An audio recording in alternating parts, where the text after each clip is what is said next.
न वीरेंद्र जी की है, हम में से किसी की ये कोई व्यक्तिगत लड़ाई नहीं है। ये लड़ाई सामूहिक लड़ाई है। ये लड़ाई इस देश के नौजवानों से, इस देश की बेटियों की आंखों में सपनों को बचाने की लड़ाई है। ये देश उस फकीरी को बचाने की लड़ाई है जिस पर आगे बढ़ते हुए हम में से हर एक का चेहरा मुस्कुराता है। तो मैं देख रहा हूं कि आप में से हर एक की आंखों में वही उम्मीद है जो मेरी आंखों में है। मैं देख रहा हूं कि आप में से हर एक की आंखों में वही चमक आती है। तो हम बहुत सारी चीजों को सीख सकते हैं। तो नए समय में लड़ाई की नई नई तस्वीरें निकलेंगी, नई नई सूरतें निकलेगी, लड़ाई के औजार बदलेंगे, लड़ाई के रास्ते बदलेंगे, लड़ाई की ताबीर बदलेगी। लेकिन शर्त केवल इतनी है, अंत में केवल इतना कहना चाहता हूं कि तुम सा लहरों में बह लेता तो मैं भी सकता कह लेता, ईमान बेचता चलता तो मैं भी बहने में। आपने खिलाया उम्मीद मैं आपसे करना चाहता हूं कि आप जब यहाँ आए या इस तरह के किसी भी कार्यक्रम में जाएं तो अपने घरों की महिलाओं को, बच्चों को ले जाइए। अगर आप नहीं ले जाएंगे चीजें नहीं बदलेंगी। उनको ले बेनिफिट टीवी पढ़ाई की बात कर रहे हो, आपको सस्ती दवा की मांग करो, ये सारी चीजें देश के खिलाफ है। अरे भाई, अगर ये सारी चीजें देश के खिलाफ है तो सवाल है कि फिर ये देश किसका है? सवाल है कि ये देश किसका है? तो ये देश मिट्टी खोदने वालों का, ये देश झूठे बर्तन धोने वालों का, ये देश फोकट में हजामत करने वालों का, ये देश मवेशियों का, बेगारों का, ड्राइवरों का, दरबारों का, ये देश उन लोगों ने बनाया है। वो लोग तय करेंगे ये देश कैसे चलेगा, इस देश की जरूरतें क्या है, और उस हिसाब से इस देश की हुकूमतों को चलना होगा, और नहीं तो इस देश की हुकूमतें उखाड़ कर फेंकी जाएंगी। हम सब लोग एक तरह के लोग हैं। हमारी जुबानें अलग अलग हो सकती है, हमारी भाषा अलग अलग हो सकती है, हमारा तलफ़्फ़ुज़ अलग अलग हो सकता है, हमारे सोचने समझने का तरीका अलग अलग हो सकता है, लेकिन हम जो चाहते हैं, हमारी जो उम्मीदें हैं, हमारी जो आश्वस्तियां हैं, वो सब एक तरह है। इस देश में एक आदमी दूसरे आदमी पर से अत्याचार का शिकार नहीं होना चाहता, तो एक आदमी दूसरे पर अत्याचार करना भी नहीं चाहता। इसका मतलब यह है कि हमको अत्याचार करना सिखाया जा रहा है, हमको मारना सिखाया जा रहा है, हमारे हाथों में लाठियां थमाई जा रही हैं, और वो लोग कौन है जिनके हाथों में लाठियां थमाई जा रही हैं? देश के सारे बड़े नेताओं के बच्चे विदेशों में पढ़ाई करते हैं। ये जो लपास, ये जो गंदे, ये जो गुंडे एंकर टेलीविजन चैनलों पर बैठकर चीखते हैं, उनमें से ज्यादातर के बच्चे बड़ी बड़ी गाड़ियों में घूमते हैं, इस देश के सबसे अच्छे स्कूलों में पढ़ते हैं, और 12वीं पास करने के बाद सीधे अमेरिका, इंग्लैंड, जर्मनी का रास्ता लेते हैं। वो लोग बताते हैं कि इस देश को लाठियों से चलाया जाए, लोगों को पीटा जाए, मुसलमानों को खदेड़ा जाए। वो लोग बताते हैं कि इस देश को, ये अनुराग ठाकुर जो नारे लगाते हैं कि देश के गद्दारों को झूठे मारो सालों को, जरा उनकी सीवी उठाकर देखिए वो कहां से पढ़ के आए। उनको बाइक ट्रेनिंग बनाया गया है नफरत करने के लिए। वो हमारी नस्लों में नफरत इसलिए नहीं घोरना चाहते हैं कि वो बुनियादी तौर पर ऐसे थे। उनको पता है कि इस देश को बिना नफरत सिखाए हुए हम अपनी हुकूमत को कायम नहीं रख सकते। तो शिक्षा किसके लिए? सवाल यह है कि शिक्षा किसके लिए? हम शिक्षित क्यों होना चाहते हैं? हम शिक्षित किसके लिए होना चाहते हैं? हमारा बड़ा मकसद क्या होना चाहिए? तो मेरा जवाब बड़ा साफ होता है कि हम बराबरी, न्याय, भाईचारे और बंधुत्व के लिए पढ़ना चाहते हैं। इसके अलावा पढ़ाई लिखाई का कोई मतलब भी नहीं है, इसके अलावा कोई मकसद नहीं है। और अगर हमारी पढ़ाई लिखाई हमको बराबरी, न्याय, भाईचारा, बंधुत्व नहीं सिखाती है तो उस पढ़ाई में, उस डिग्री में आग लगा देनी चाहिए। हमको जहरीला बनना सिखाया गया, और हम इस नियति को स्वीकार करने को तैयार नहीं है। हम अपने भाइयों को गोली मारने के लिए, गाय के नाम पर मारने के लिए, कपड़े के नाम पर मारने के लिए, भाषा के नाम पर मारने के लिए, या ये कहने के लिए कि हम तो कपड़ों से किसी की पहचान कर लेते हैं। नहीं साहब, हम भी आपकी भाषा से आपकी पहचान कर लेते हैं, और हमको पता है कि हमको आपके साथ क्या करना है। इस देश में अब कोई दो रास्ता नहीं बचा है मेरे दोस्त। इस देश में अब कोई दो रास्ता नहीं बचा है। जब सवाल आए, जब समय आए तो फैसला करना कि आप इधर हो या उधर हो, क्योंकि यही फैसला करेगा कि आपका मुस्तकबिल किधर होगा। 1 साल का वक्त है, आप अभी से तैयारी करो, अपने आसपास के लोगों को जोड़ो, क्योंकि ये कोई 3 रास्ते का सवाल नहीं रह गया है। आप ये नहीं कह सकते कि हम इधर नहीं थे, इधर नहीं थे, उधर नहीं थे, हम तो पीछे की तरफ से निकल गए थे।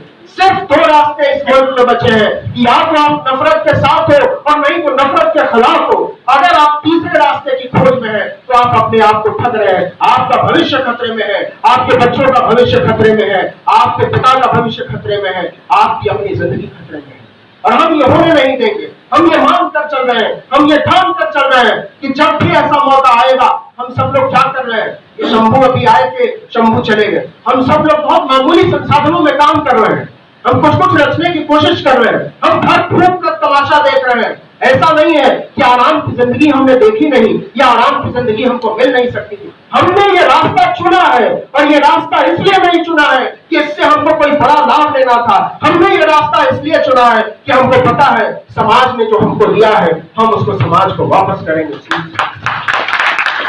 हम आज इसलिए यहाँ खड़े होकर बोल पा रहे हैं कि हमें आपने ऐसा बनाया है। हम इसलिए यहाँ खड़े हैं कि हमारे पूरे समझ मेरी रचना में, यहाँ इस तरह बैठे हुए लोगों की रचना में हमारे केवल माता पिता का योगदान नहीं है, हमारे केवल परिवार का योगदान नहीं है, हमें समाज ने बनाया, हमें आप सब लोगों ने बनाया है। इस देश की हवा, पानी, मिट्टी, खुशबू, पहाड़, पर्वत, नदियों ने बनाया है। हम इन सब चीजों पे कर्जदार हैं। हम ये कर्जा उतारना चाहते हैं, हम साफ साफ बात करना चाहते हैं और कहना चाहते हैं कि इस देश को जिस रास्ते पर ले जाया जा रहा है, अगर उस रास्ते पर जाने से अभी और इसी वक्त नहीं रोका गया तो बहुत देर हो जाएगी, क्योंकि साल भर बाद जो मौका आने वाला है उसके बाद फिर कोई रास्ता बचता नहीं। हमारी तरह के लोगों का तो पता नहीं क्या होगा, हम सोच सोच कर गए हो, लेकिन ये लड़ाई है तो लड़नी तो पड़ेगी। हम भाग नहीं सकते। मैंने शुरू में कहा था कि हम भाग नहीं सकते, और इसलिए नहीं भाग सकते कि हम भागना चाहते और भाग नहीं पा रहे।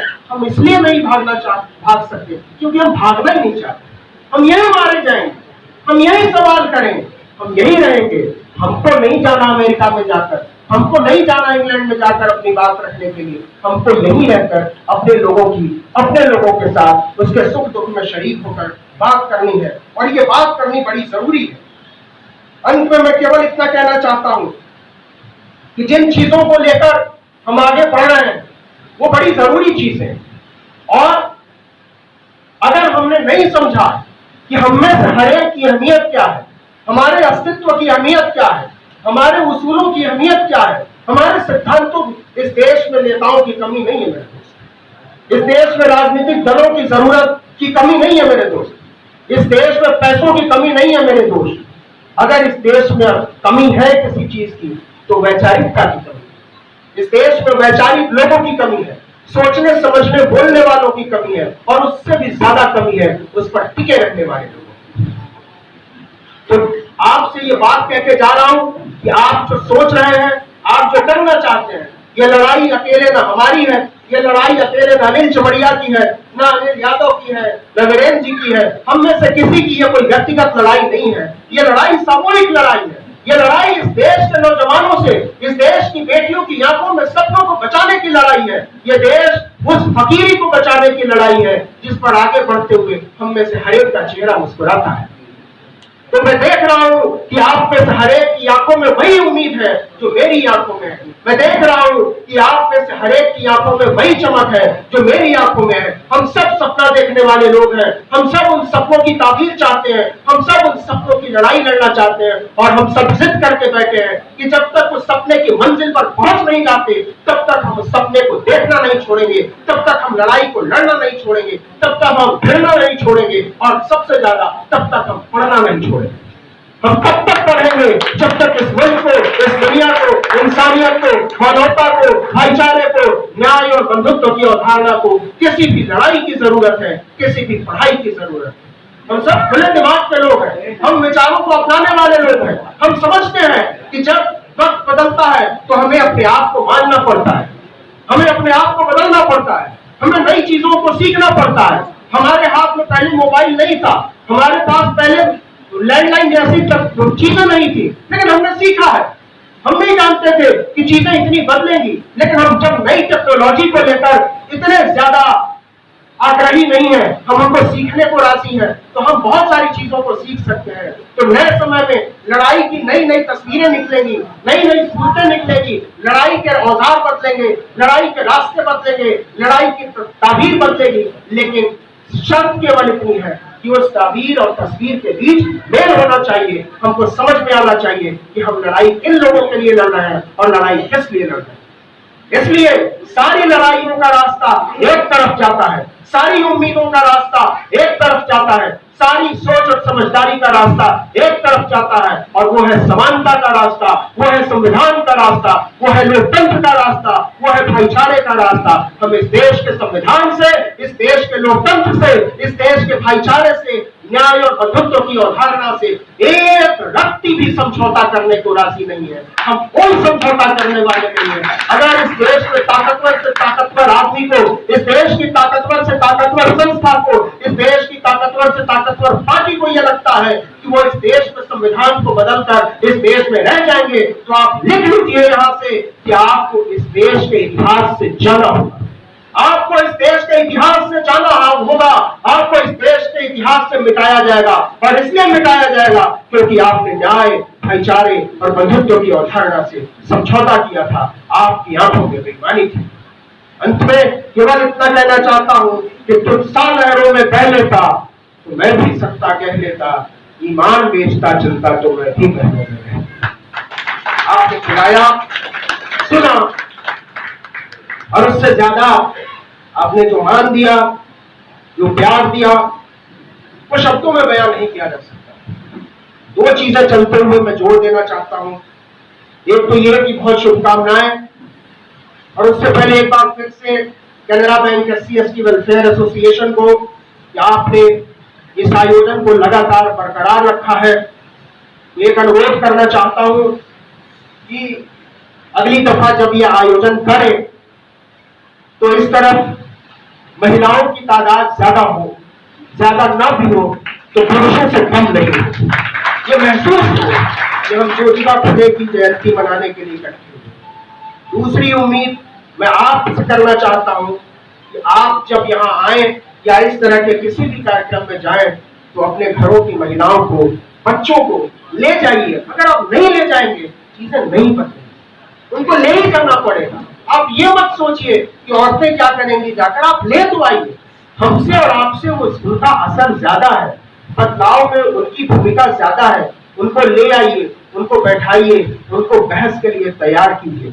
और एक चीज जिसको मैं टोक देना चाहता हूं, मुझे लगता है कि ये मेरी जिम्मेदारी है और इसके लिए कोई बुरा मानने की जरूरत नहीं है, लेकिन चूंकि मुझे वो बात खटकी है तो मुझे कहना चाहिए, क्योंकि बेसिकली हम संवेदनशील लोग हैं। हम शब्दों को चुनने में बहुत सचेत रहना चाहिए। अभी एक बातचीत के दरमियान एक शब्द आया था, विधवा विलाप। वो शब्द नहीं आना चाहिए था, कि बेसिकली एक महिला विरोधी शब्द है। हमारी मैं 1-2 मिनट और लूंगा केवल, कि हमारी पूरी परवरिश जो है ना, आप मानिए मत मानिए, हम सारे मर्द, मैं सारे मर्दों के इधर उधर सब मिलाकर बोल देता हूं, हम सारे मर्द बुनियादी तौर पर महिलाओं के विरोधी। मर्द हो ही नहीं सकता। हम ट्रेंड हो रहे हैं, हम अपने आप को ढाल रहे हैं स्त्रियों को बराबर समझने के लिए। हम स्वाभाविक तौर पर स्त्रियों को बराबर नहीं समझते। तो हमारे जितने व्रत, त्योहार, परंपराएं, संस्कृति के नाम पर हमको जो भी थोपा गया है, वो सारी चीजें महिला विरोधी। इस देश में मतलब एक से एक डिफरेंटली एबल्ड लोग भी, लड़के भी अपनी इंजीनियर बहनों को राखी बांधकर वो वचन देते हैं कि मैं तुम्हारी रक्षा करूंगा। हास्यास्पद चीज है। तो हम जब तक कि अपने समय की चीजों को, अपने समय की संस्कृतियों को, सभ्यताओं को चुनौती नहीं देंगे, उससे सवाल नहीं करेंगे, तब तक नई चीजें नहीं बनेंगी। तो आपसे हाथ जोड़कर गुजारिश है कि हम महिलाओं को लेकर, बेटियों को लेकर, औरतों को लेकर बहुत ज्यादा सचेत रहें। हम समझें और इस बात को दिल से महसूस करें, जब तक इस देश में औरतें हमारे बराबर नहीं आएंगी, और बराबर नहीं, वो हमसे आगे नहीं निकलेंगी, और हम उनको आगे निकलते हुए देखकर खुश नहीं होंगे, तब तक ये देश बदलने वाला नहीं है। तो आप सब लोगों को एक बार फिर से बधाई, बहुत बहुत शुभकामनाएं। इनकलाब जिंदाबाद। आप देख रहे हैं बेनिफिट टीवी।